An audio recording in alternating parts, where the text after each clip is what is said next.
Durante um dos invernos mais impiedosos já registrados nas montanhas do Colorado, uma antiga superstição ganha vida nas sombras das florestas cobertas de neve.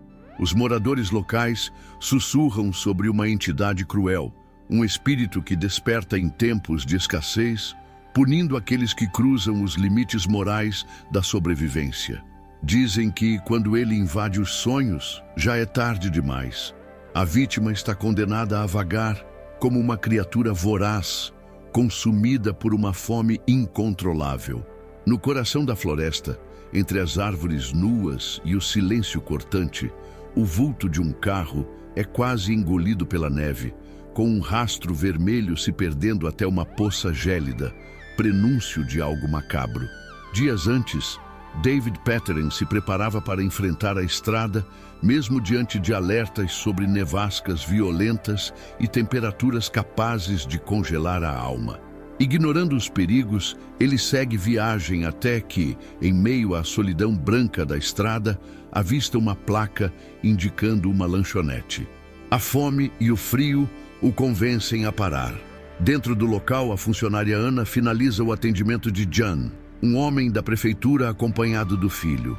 Ao checar o celular, o semblante de Ana muda. 13 chamadas perdidas e uma mensagem ofensiva de Vince, seu ex-marido. O medo no olhar dela diz tudo. Logo que John se despede, David entra. Ele pede algo para comer, mas Ana informa que o cozinheiro foi embora devido à tempestade. Ela oferece apenas um pedaço de torta. No momento em que estica o braço para servi-lo, David percebe um hematoma em seu pulso que ela tenta esconder rapidamente. Mas não há tempo para mais disfarces. Os pesadelos de Ana ganham forma quando Vince entra na lanchonete, vociferando xingamentos e exigindo explicações pelas ligações ignoradas. A discussão acalora-se rapidamente, centrada na filha do casal, que Ana tenta proteger do comportamento abusivo e alcoólatra de Vince. Em um acesso de fúria, ele agarra o braço dela com força, sacudindo-a com brutalidade. É então que uma voz serena, mas imponente, ecoa do fundo do salão. David, ainda sentado, avisa que é melhor Vince parar. Enfurecido pela ousadia do estranho, Vince se aproxima da mesa dele. Numa provocação grotesca, derruba o café, cospe na torta e exige que David a coma, ao mesmo tempo em que abre um canivete de forma ameaçadora.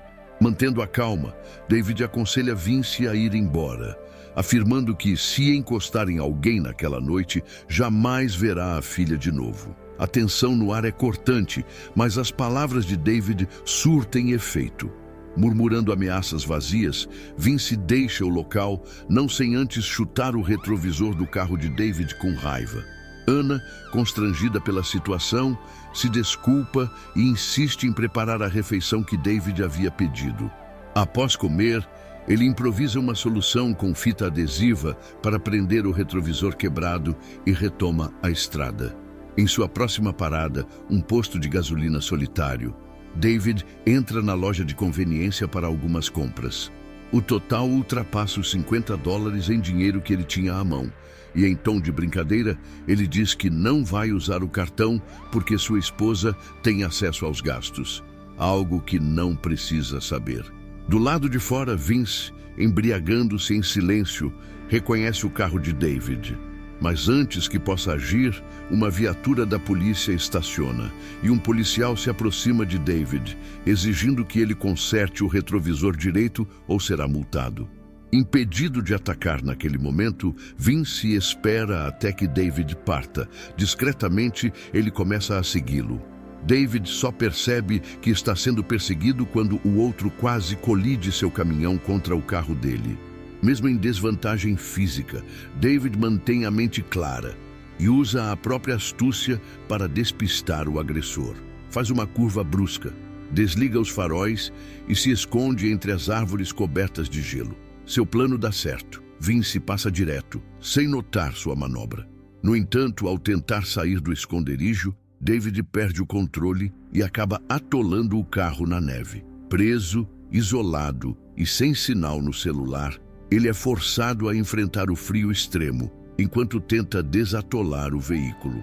Suas mãos congelam ao tentar retirar a neve dos pneus e, quando volta para o carro, mal consegue se mexer.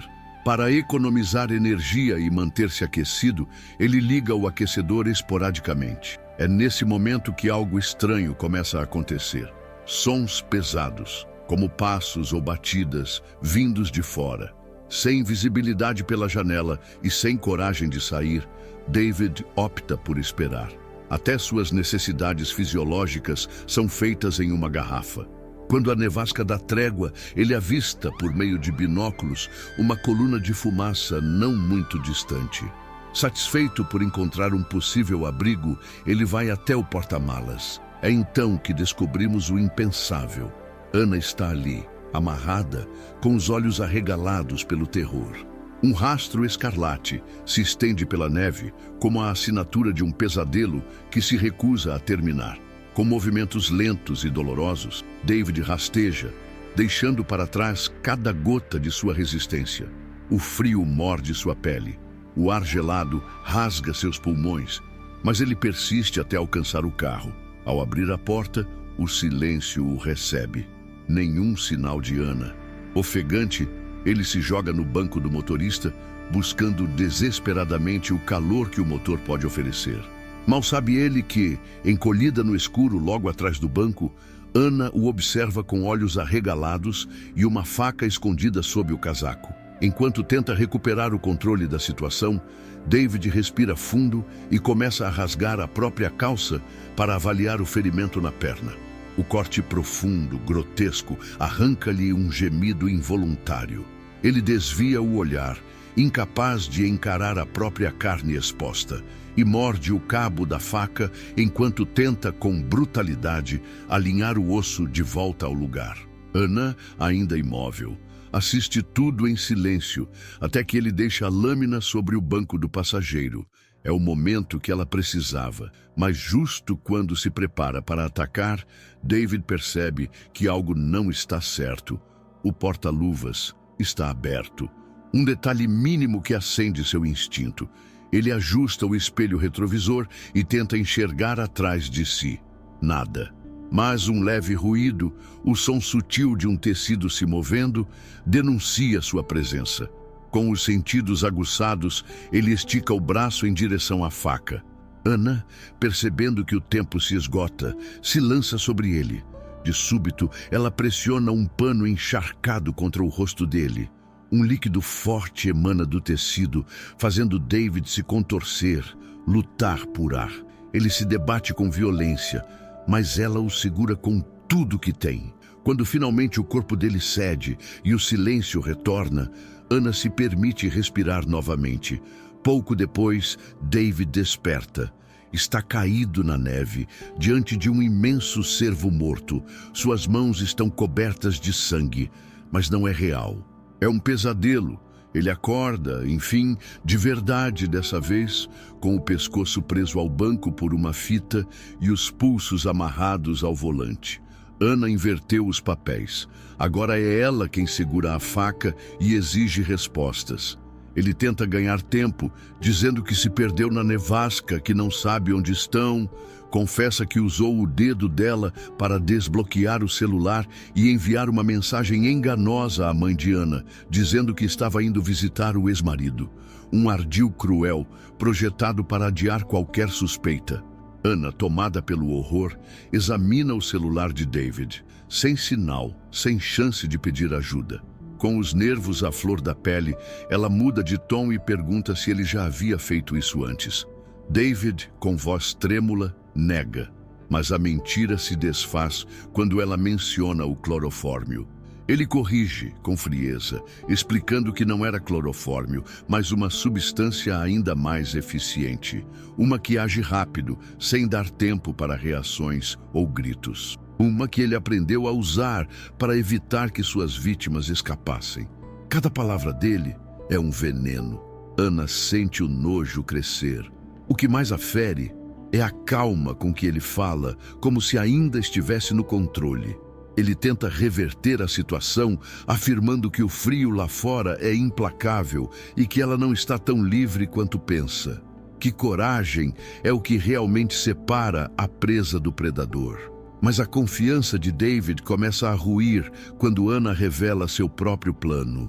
Ela conhece bem o comportamento do frio extremo e pretende aguardar até a tempestade cessar. Depois, abrirá as portas do carro e deixará que a natureza se encarregue de seu algoz. Se os animais selvagens não fizerem o trabalho, o gelo certamente fará. David, alarmado, percebe que o carro continua ligado desde que desmaiou. Ele apela para o bom senso. Se a bateria acabar, ambos morrerão ali. Ana, relutante, concorda em desligar o motor. Enquanto isso, ela vasculha os pertences dele, mas a carteira revela pouco. David, por outro lado, sabe o suficiente. Menciona o nome da filha dela. Isso acende um fogo de ódio em Ana.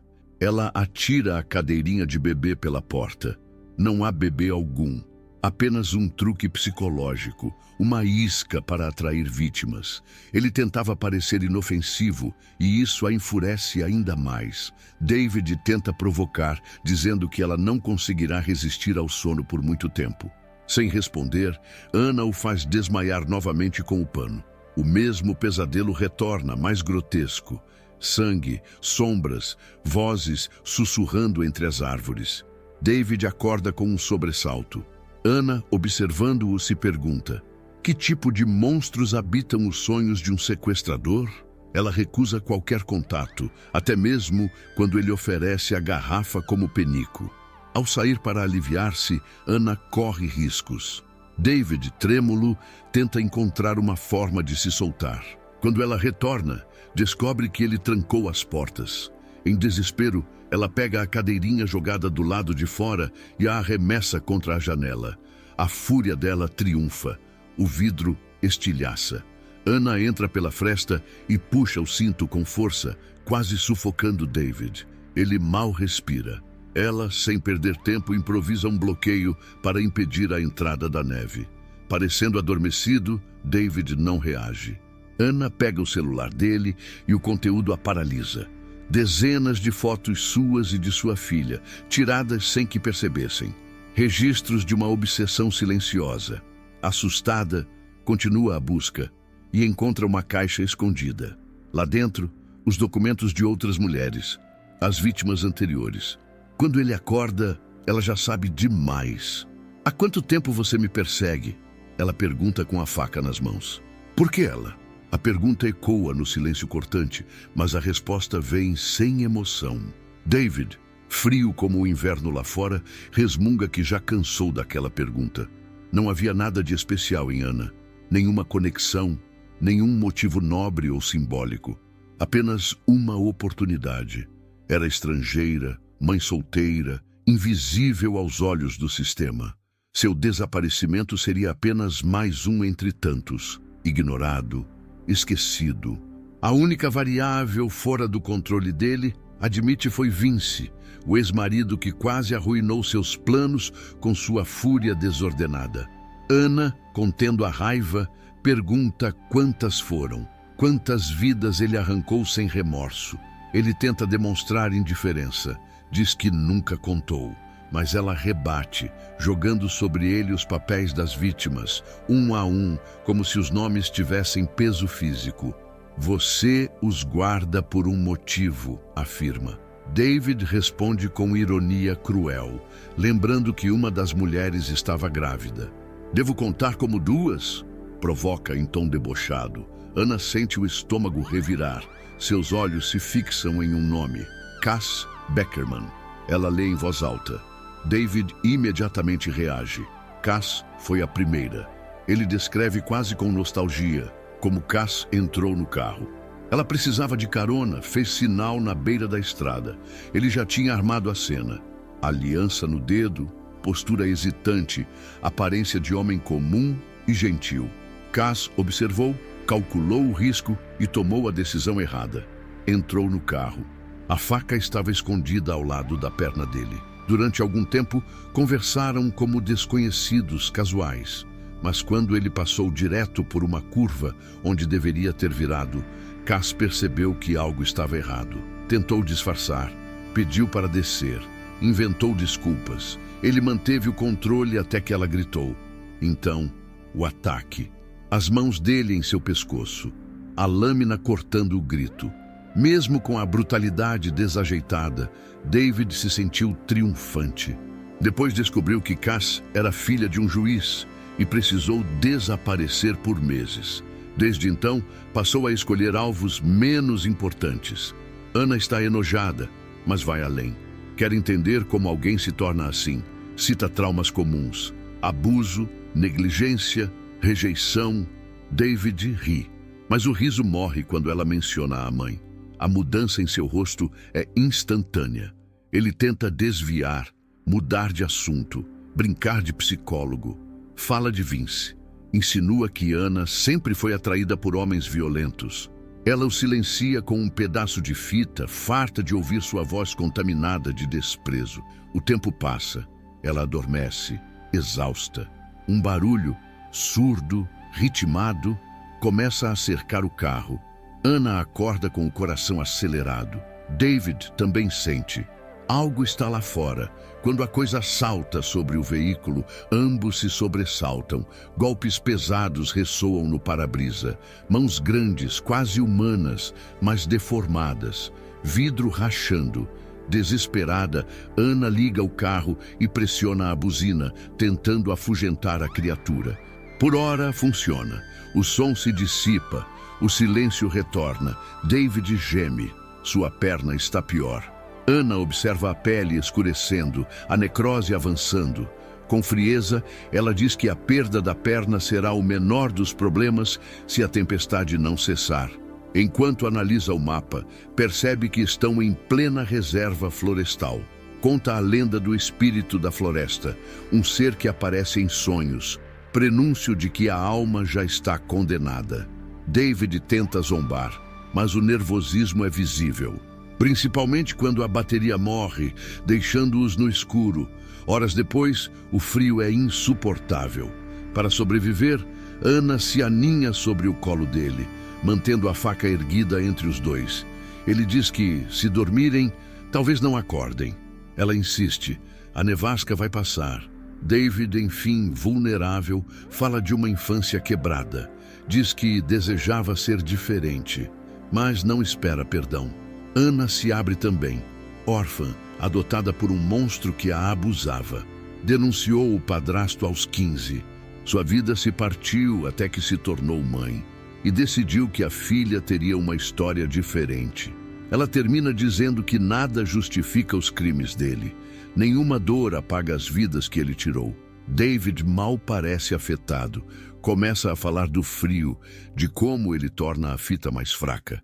Numa fração de segundo, solta o braço direito e toma a faca. Avança sobre Ana, sussurrando ameaças, prometendo tortura e afirmando que depois dela será a filha. A luta explode dentro do carro. Ana reage com fúria, lutando por sua vida. No meio do caos, a criatura retorna. Desta vez, quebra o para-brisa. Chifres imensos surgem da névoa, sombras que parecem arrancadas dos mitos antigos. David, tomado pelo pânico, se agarra a Ana. Ela se livra, arrancando o casaco. A criatura o arrasta para a morte, o monstro que veio punir monstros. Ana, exausta, rasteja até o único abrigo que lhe resta, o porta-malas. Ali, onde antes foi prisioneira, agora se protege. Segura a foto da filha. Jura não dormir, mas os olhos se fecham sozinhos. Quando John, o funcionário da prefeitura, passa por ali, estranha a visão. O casaco de Ana caído na neve, algo que parece carne espalhada, sons inumanos na mata. Ele se aproxima, vasculha o carro e, enfim, abre o bagageiro. O corpo está quase rígido, o rosto pálido. Mas então, Ana abre os olhos.